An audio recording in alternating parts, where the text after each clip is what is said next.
Every human being is capable of doing evil. Many deny it, but only a few acknowledge it. We look at the world around us and we see the horrors in the news, the historical atrocities committed by ordinary citizens, and we ask ourselves, how is it possible? How could they do that? We naturally distance ourselves from the criminal, from the tyrant, and from the betrayer. But deep down, in the middle of our psyche, lives a beast that simply wants power, simply wants control. So the reality is that we are all monsters. Some of us are simply better at hiding it.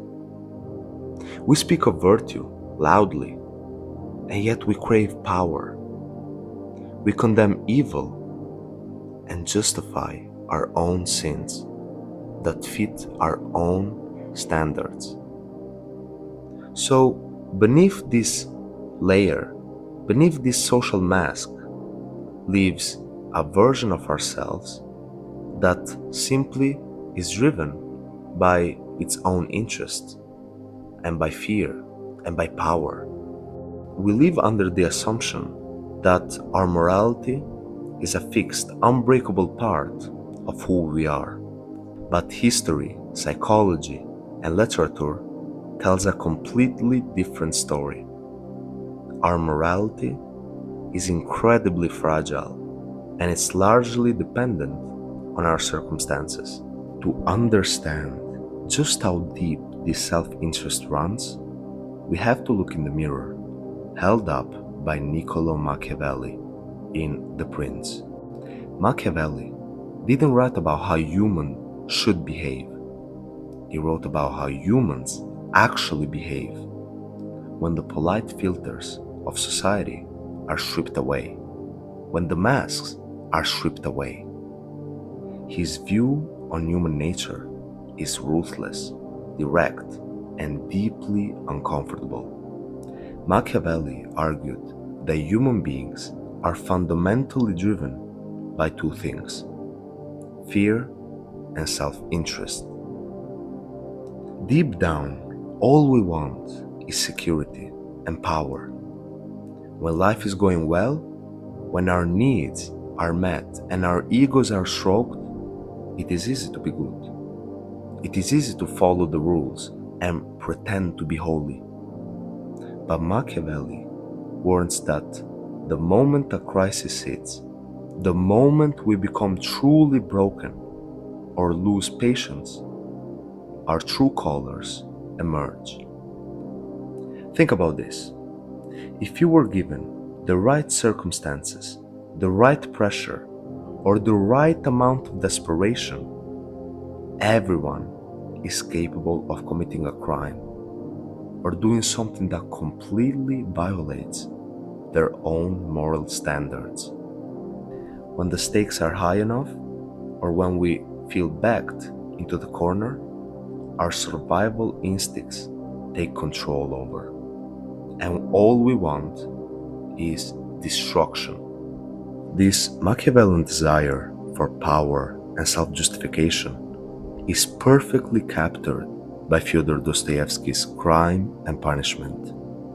The protagonist, Raskolnikov, is a brilliant but deeply impoverished ex-student who lived in a suffocating apartment in St. Petersburg.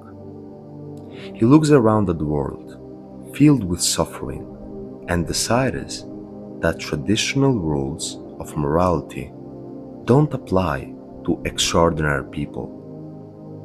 Raskolnikov convinces himself of a dangerous theory: that human beings are divided into two categories: the ordinary and the extraordinary. The ordinary are the masses who must obey the law and live in submission. The extraordinary are the rare individuals like Napoleon who have the right to step over moral boundaries, commit crimes, and even eliminate obstacles that serve a higher purpose. To prove to himself that he is extraordinary, Raskolnikov takes an axe and brutally murders a greedy, abusive old pawnbroker. He tells to himself that her death will benefit society, that the money can fund his studies and help the poor. He rationalizes a horrific act of violence using poor intellect and utilitarian logic. But Dostoevsky shows us the horrific psychological reality that follows. Immediately after the murder, he is consumed by intense paranoia, fever, and isolation. His mind fractures. Raskolnikov represents the danger of rationalized sin. He shows us what happens when a person uses their intellect to justify the monster inside them. He believed he was acting for a greater good, but in reality, he was driven by a deep, desperate need to prove his own power and superiority. This brings us to the psychological framework that explains why these fictional characters resonate so deeply with our real-world experience. Carl Jung's concept of the shadow. Jung proposed that the human psyche is split.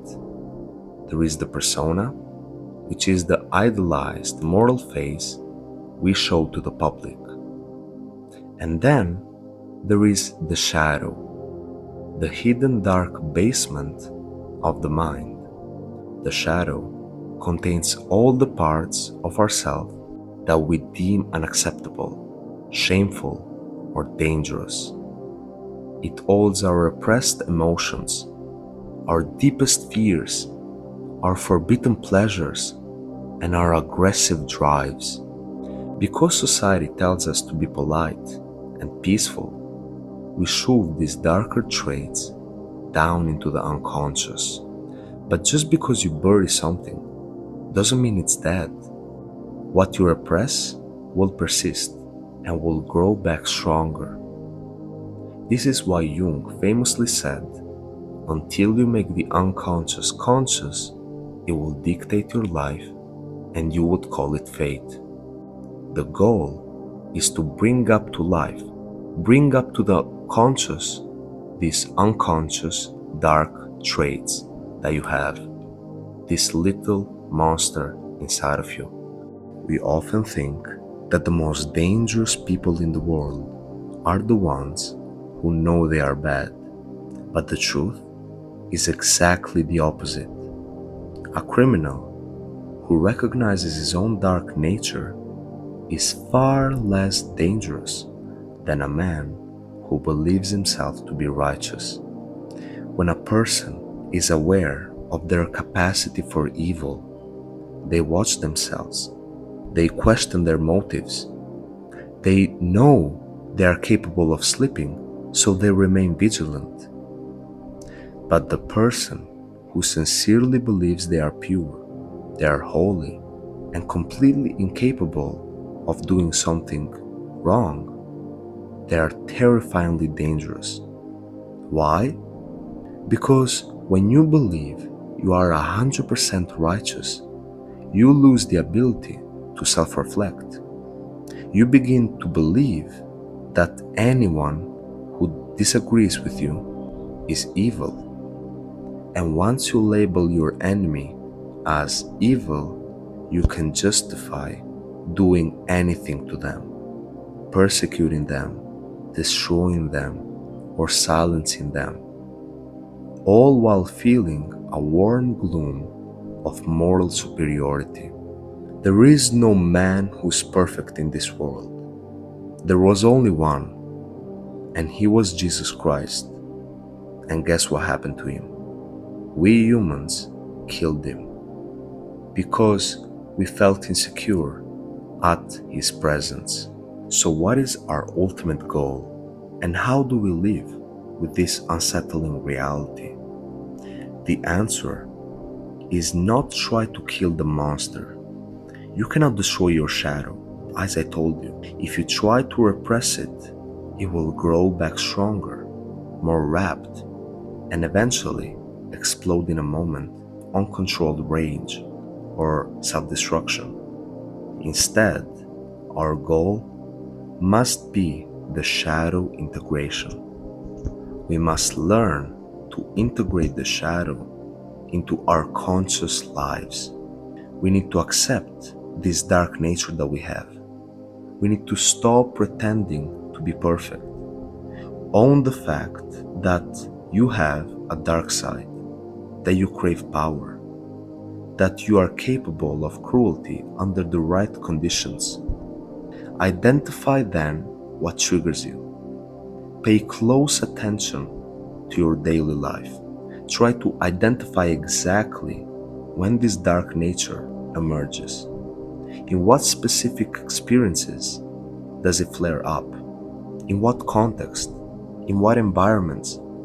Around what specific people do you find your thoughts turning cynical, manipulative, or aggressive?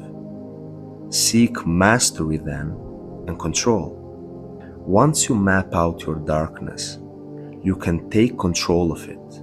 You pull the shadow out to the unconscious and put it under a command of your conscious will.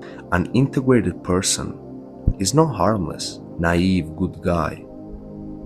An integrated person is someone who knows exactly how dangerous they can be, but chooses to keep that power under strict control.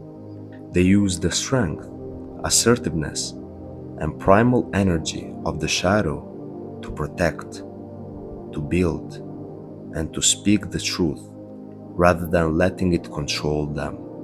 So I hope this video helped you. I hope this video taught you something, and if it did, just let me know in the comments and subscribe to the channel.